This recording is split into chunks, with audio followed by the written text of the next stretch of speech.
Hello and welcome back to Loving Growth. This is Josh Morris, and today I'm going to tell you how to make more money with Amazon FBA. So this is another making money video, especially about Amazon FBA, which I love. It's a business that me and Shimmy have grown since 2014, and we teach people how to do it. And on this channel, if you're new here, we teach all about self-growth, self-development, and a huge part of that in my life is building wealth and starting a business. So I'm going to tell you how to make money on Amazon FBA that most people are not talking about, okay? Now there's many strategies out there, but this is going to be a really, really simple one and something that you can use to overtake competitors that have been there for many, many years. You can do this to start a product that is highly competitive. You can use this to start a product that you're not sure about how you're going to sell it. So this works on almost any product. In fact, any product in any niche. Okay, so this is really, really key. It's a huge video. This also works on products that you're currently selling. If you're currently selling an Amazon product, this is going to help you make more money with your Amazon product. Okay, so an absolutely huge video. Let's dive right into it. So the way I like to think about this is what you want to start doing is capturing the low-hanging fruit of Amazon. So, excuse me. So this this strategy of walking around the trees and grabbing the low-hanging fruit, it's a metaphor for doing what's easy. Instead of going for the big piece of tree, with all the fruit on it, you just go for the low-hanging fruit. So what am I talking about? Well, I'm talking about keywords. Keywords are the ways that people find you when you're selling a product on Amazon. So let's say you're selling a yoga mat. People are going to find you by typing in yoga mat. That's how it works. That's how keywords work. It's as simple as that. But that is the big tree, right? That's the bushel with all the fruit. The low-hanging fruit are the keywords that your competitors are not ranking for. And these are usually long-tail keywords. So what does that mean? So you have your main keywords: yoga mat, best yoga mat, cheap yoga mat, black yoga mat. These are the main big keywords that you get millions of searches for every year. There are long tail keywords, which are usually multiple key phrases all in one. So it could be black yoga mat for pregnant women. So black yoga mat for pregnant women. That's a 6-word keyword phrase. So that is long tail. Anything 4, 5, or 6 words or more is long tail. And that is the low-hanging fruit. So if you're selling an extremely popular product like a yoga mat, you're selling a product like that, you have to go after the low-hanging fruit.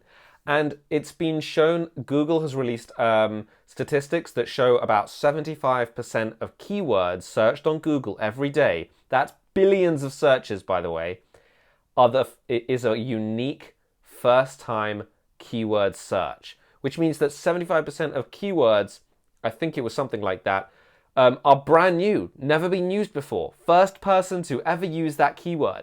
So people type in some seriously long phrases, I'm looking for a black yoga mat because I'm pregnant and I have problems with my lower back, right? That's a 15-word keyword phrase. Somebody is searching that, maybe only one person a year, but that's what I'm talking about. You go after that low-hanging fruit. So you don't want to go too long tail where nobody's searching for it, but going for keywords of like 5 to 6 words, depending on how popular the niche is. The more popular the niche is, the longer keyword phrases get more traffic. But if you have a really unpopular niche, knitting needles or whatever, I don't know how popular that is, but probably not as popular as yoga mat. If you do something like knitting needles, then you could have a 3 or 4 word long tail keyword like knitting needles, easy to hold knitting needles or something like that, right? Easy to hold knitting needles. So it's 5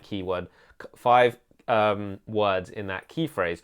You can go less on a less popular product, but the more popular products like a yoga mat, you can go for much longer phrases of 6 to 7 words per phrase, and that is the low-hanging fruit. Your competitors are not ranking for those, and you can look this up. You can type in long tail keywords, type them into Amazon. First type in the main keyword and list all the competitors, then type in the long tail keyword, and you'll see that the same competitors don't exist. In fact, the people who are ranking for the long tail keyword phrase, they have lower reviews, they have worse BSRs, they're not doing as well, And that's because nobody is optimizing for these keywords because they're not the big keywords. Everybody wants to optimize for the big keywords. But if you optimize for these long tail keyword phrases and you get that low-hanging fruit, then you'll start to get sales volume. When you start to get sales volume with all those different keywords, that's when you'll start to rank for the main keyword, right? So this is the key. Instead of going after yoga mat, you go after 15 to 20 long tail keyword phrases, all different and all 4, 5, and 6 keyword phrases, keywords long, words long. Then when you're ranking for all of those, it's equivalent to ranking for the main keyword. So that's why it's a great strategy. So first of all, you need to know your main keywords, and you do this by going into Google Keyword Planner and typing in your main keyword. And then you want to start searching for long tail keywords based on that keyword. So in the Google Keyword Planner, you will be shown all these different types of keywords, and you can keep clicking one and adding more and starting your search again, and keep doing this until you have a long list of keywords to use. Another way to do this is to go to Amazon and start typing in your keyword into the search box. And as you type in yoga mat, you will see lists of keywords as well. So it will say yoga mat for this, yoga mat for that. That's called Amazon Suggested. And that will also give you long tail keyword phrases that people are actually searching for on Amazon. This is what Amazon tell you people are searching for. Now, there's another way to find long tail keyword phrases, and that is by going to Google, typing in a keyword phrase or a long keyword phrase. Do this with as many different keywords as possible. Then you scroll down to the bottom of the results in Google, and it says suggestions. Other people searched for this. And it gives you long tail keyword phrases right there that Google have said other people are searching for. Now you take one of those keywords, you put it back into Google, you put it back into Amazon, see what else you get. And keep doing this until you have so many low-hanging fruit opportunities that your basket is going to be full of potential opportunities.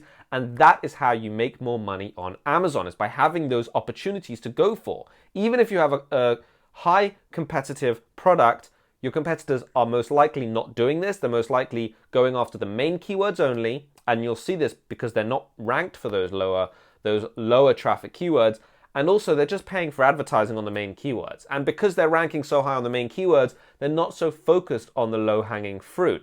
But as a new Amazon seller, someone who wants to get into the market, someone who wants to grow their income on Amazon, you have to focus on the low-hanging fruit.